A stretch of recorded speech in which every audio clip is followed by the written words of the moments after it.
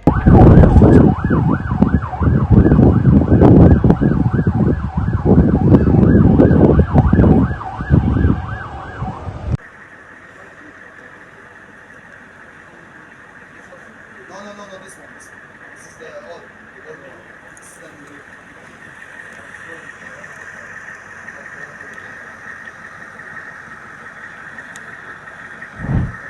73 दिन हो गए सीज फायर हुए गाजा के अंदर, और इस 73 दिन के अंदर उसने 875 मरतबा सीज फायर तोड़ा और 411 फिलिस्तीनियों का कत्ल किया।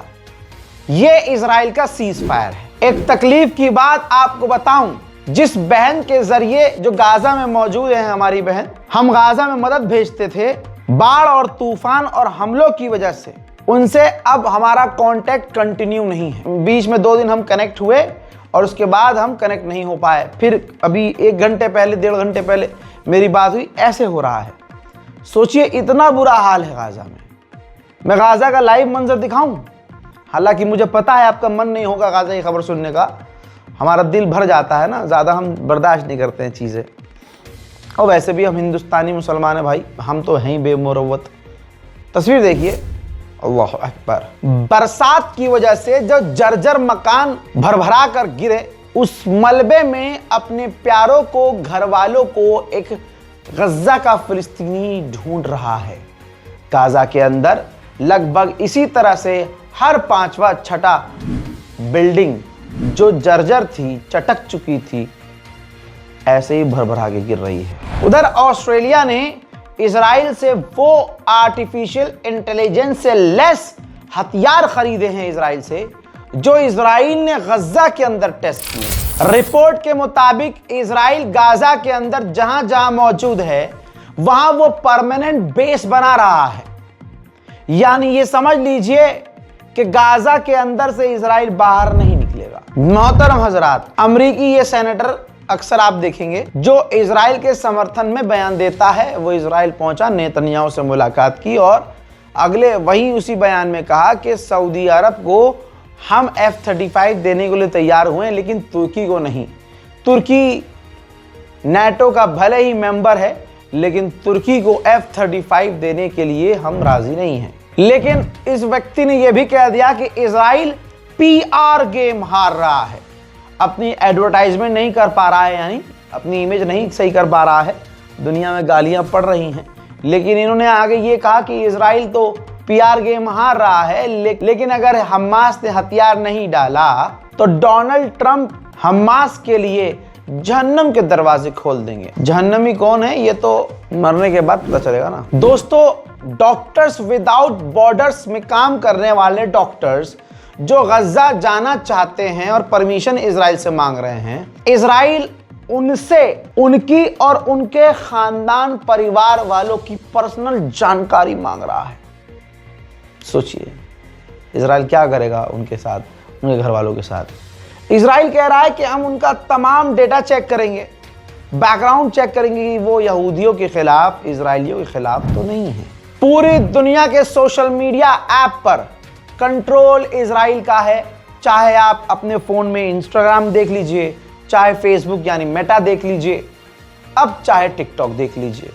भले ही टिकटॉक भारत में बैन है, लेकिन ओरेकल नाम की कंपनी जो इजराइल की समर्थक है, इस ओरेकल कंपनी ने टिकटॉक ऐप को खरीद लिया है। गजा में मौजूद जो डॉक्टर्स हैं वो अपने मुंह से बता रहे हैं कि गाजा के अंदर जिन दवाइयों की जरूरत है, इजराइल उन दवाइयों को गाजा के अंदर आने नहीं दे रहा है।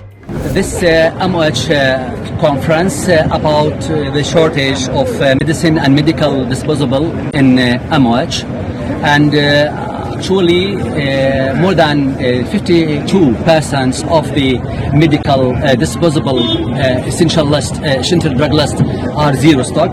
More than 71% of the medical disposable essential list are zero in MOH, and by virtue of this zero stock, by virtue of the shortage of the drugs and medical disposables, a lot of this have. America ने एक ऐसी jail बनाई हुई है कि बीच में jail है और चारों तरफ पानी और पानी में मगरमच्छ। अब इजराइल का बेंजीवीर कट्टरवादी नेता, यानी इजराइल का, मैं तो कहता हूं इजराइल का नरसिंहा लंडे सरस्वती, वो एक प्रपोजल लेके आया है कि हम भी फिलिस्तीनियों के लिए ऐसे ही जेल बनाएंगे कि बीच में जेल होगी और चारों तरफ मगरमच्छ होंगे। उधर अब मुसलमानों के हाथ से, अरब के हाथ से बैतुल मुकद्दस तो जा चुकी है।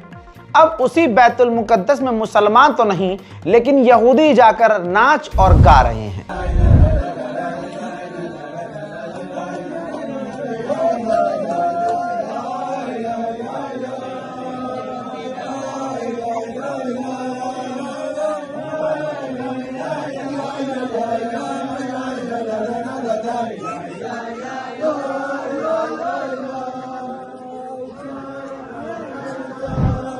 अब आइए वेस्ट बैंक भी ले चलता हूं आपको।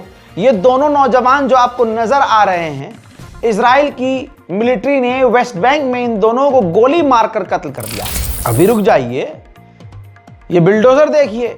वेस्ट बैंक में फिलिस्तीनियों के घरों पर दिन और रात लगातार बिल्डोजर चल रहे हैं। रुक जाइए, अगली तस्वीर देखिए। इजराइल के जो सेटलर हैं, इजराइल के यहूदी लोग हैं, वो फिलिस्तीनियों के इलाके में जाकर फिलिस्तीनियों को परेशान कर रहे हैं, डरा रहे हैं, मार रहे हैं, पीट रहे हैं, और इजराइल की फौज इसमें उनका साथ दे रही है। अब जरा अगली ये तस्वीर देखिए जो गाजा की है। इजराइल ने दावा किया है कि हमने हमास के टनल्स को तबाह किया है, लेकिन आंखों से आप देख रहे हैं कि इजराइल ने रोज की तरह आम लोगों के टूटते हुए जर्जर मकानों को, बिल्डिंगों को बम लगाकर उड़ाया है। इजराइल रिजर्व के 10,000 सैनिकों को हथियार देगा, वो भी परमानेंट, कि कहीं गलती से दोबारा से हम पर हमास ने घुसकर हमला किया तो वो 24 घंटे तैयार रहें। हजरात मोहतरम, इस बारकोड का इस्तेमाल कीजिएगा ताकि गाजा और फिलिस्तीन की कुछ न कुछ मदद की जा सके। मदद नहीं कर सकते पैसे से तो कोई बात नहीं, खाना पानी नहीं भेज सकते कोई बात नहीं, तो अपने दोनों हाथ बुलंद तब कीजिएगा जब आप मुसल्ले पर हो, जानेमाज पर हो, जब आप इबादत कर रहे हो। दुआ कीजिएगा पूरे दुनिया के मुसलमानों के लिए। ऐसा नहीं कह रहा हूं कि अपने लिए, हिंदुस्तान के मुसलमानों के भी हालात ख़राब हैं, तो दुआ कीजिए और एक दूसरे के साथ रहिए और एक दूसरे का साथ दीजिए। नमाज कायम कीजिए, अपनी दुआओं में हमें याद रखिए। जय हिंद।